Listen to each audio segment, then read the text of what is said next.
Hello বন্ধুরা, তো এখন আমরা ইলিশ মাছের যে আমাদের একটা কথাটা কমিটমেন্ট ছিল যে আমরা ইলিশ মাছটাকে লাস্টটা ভাজি করব। এটা হবে একেবারে ভাজি। তো ওটা গ্রামীণ ভাজি হবে, অবশ্য ইলিশ মাছের ভাজি। সেটা হচ্ছে আমরা এটাই পুট করব।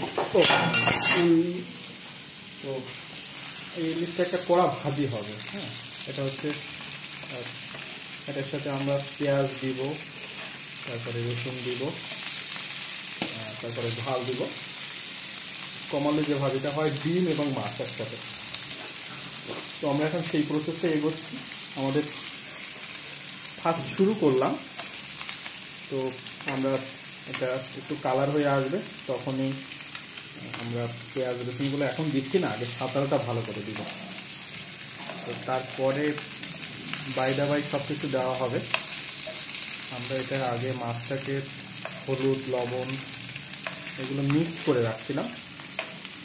এখন দেখতে অনেক সুন্দর দেখাচ্ছে। এখন কাঁচা অবস্থায় আছে, তারপরেও আমরা এটা আমরা কীভাবে করছি এইভাবেও আপনারা করতে পারবেন, আপনারা দেখে নিতে পারেন আমরা কীভাবে কী করছি। তো এবার আমাদের লাস্ট পর্যায়ে চলে আসছি আমরা। এবার হচ্ছে আমরা পেঁয়াজগুলো দিয়ে দিয়েছি এবং ঝাল পেঁয়াজ, সেটা ইলিশ মাছ ভাজার একেবারে লাস্ট পর্যায়ে দিলে একটু ভালো হয়। এটা হচ্ছে আপনারা দেখতে পাচ্ছেন আমরা এটাকে লাস্ট পর্যায়ে চলে এসেছি। কালারটাও সুন্দর দেখাচ্ছে। তো আমরা একটু সামান্য করে দেবো। খুন্তিটা পড়ে গেল।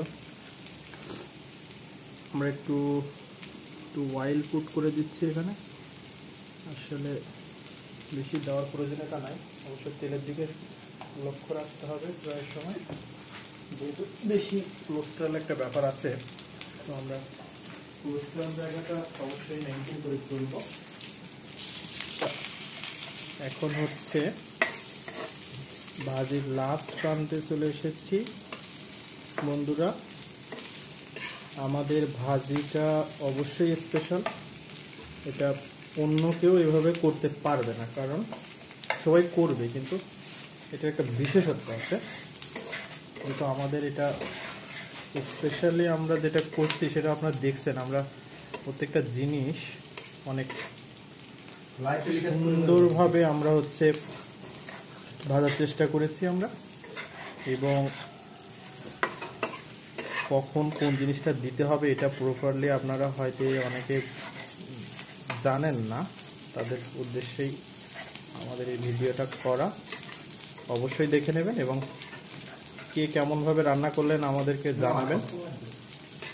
এবং আমরা অনেকেই আমাদের অবশ্য রান্নার একেবারে শেষ পর্যায়ে, আজকে অনেক রান্না অনেক আইটেম ছিল, তো এটা শেষ পর্যায়ে আমরা চলে এসেছি। এখন আর বেশি টাইমের লাগবে না আমাদের। পেঁয়াজটা একটু পোড়া পোড়া হয়ে আসবে, তখন আমরা একটা কালার চলে আসবে, একেবারে পোড়া না, একটা কালারের জন্য অপেক্ষায় রত আমরা। ভিডিও ম্যানটাও অনেক অস্থির হয়ে যাচ্ছে, সবাই খাওয়ার জন্য অস্থির হয়ে যাচ্ছে, যেহেতু আজকে একটু নিয়ম ব্রেক হয়ে গেছে, তো যার কারণে সবাই আর কি খুব অস্থির হয়ে উঠেছে খাওয়ার জন্য। তো তারপরেও অনেক ধৈর্য ধরে ফেলছে সবাই। আমরা আমাদের অন্যান্য আইটেম সব হয়ে গিয়েছে, এটা লাস্ট আইটেম, একেবারে লাস্ট। আপনাদের সাথে থাকুন, আমরা আসি। আমরা রান্না শুরু করেছিলাম 11টা থেকে, 11:30 থেকে, 30-এর একটু পরে যে এখন প্রায় 4টা, আর এখন প্রায় 4টা বাজে। আমরা আজকে 7টা আইটেম রান্না করেছি টোটাল, এই জন্য আর কি সময় লাগা। তো এটা স্বাভাবিক, সময় লাগবেই, এটা আসলে খুবই স্বাভাবিক ব্যাপার। তো আমরা এখন লাস্টে এসে আর অধৈর্য হব না, এখন আমাদের সব কিছু রেডি। এখন শুধু অপেক্ষা, ভাজাটা হয়ে যাওয়ার অপেক্ষা। হয়ে গিয়েছে, একেবারে কমপ্লিট। একেবারে দেখতে পাচ্ছেন আমাদের কালারটা, একটা সুন্দর কালার চলে এসছে।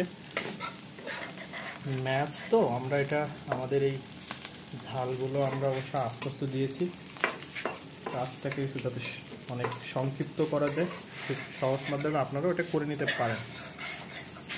তো ডিমগুলো দেখতে পাচ্ছেন, এটা হচ্ছে ডিম। এখানে একটু ফোকাস করো। সুন্দর ভাজি হয়ে গিয়েছে, কালারটা সুন্দর। এবং এটা আর হলুদ দেওয়ার আর টাইম নেই আসলে, একটু হলুদ এটা এরকম মনে হচ্ছে সাদা আলুতে। তো আপনারা এইভাবে করে নিতে পারেন। আপনারা খাওয়ার সময় হলুদ আলুটা খেয়ে নেবেন, তাহলে একদম ক্লিয়ার হয়ে যাবে। এটা হচ্ছে সাদা আলু, তো এটা এরকমটা সাদা দেখাচ্ছে কিন্তু আসলে না, সবই পারফেক্ট আছে। আমাদের কোনো জিনিস এখানে সব অনুপাতগুলো ঠিক থাকবে এবং সেটাই আছে। এটা আপনারা এভাবে করে দেখেন। তো আমরা এই মুহূর্তে বিদায় নিচ্ছি। আপনাদের সাথে থাকবেন এবং Ja, ja, ja, genau.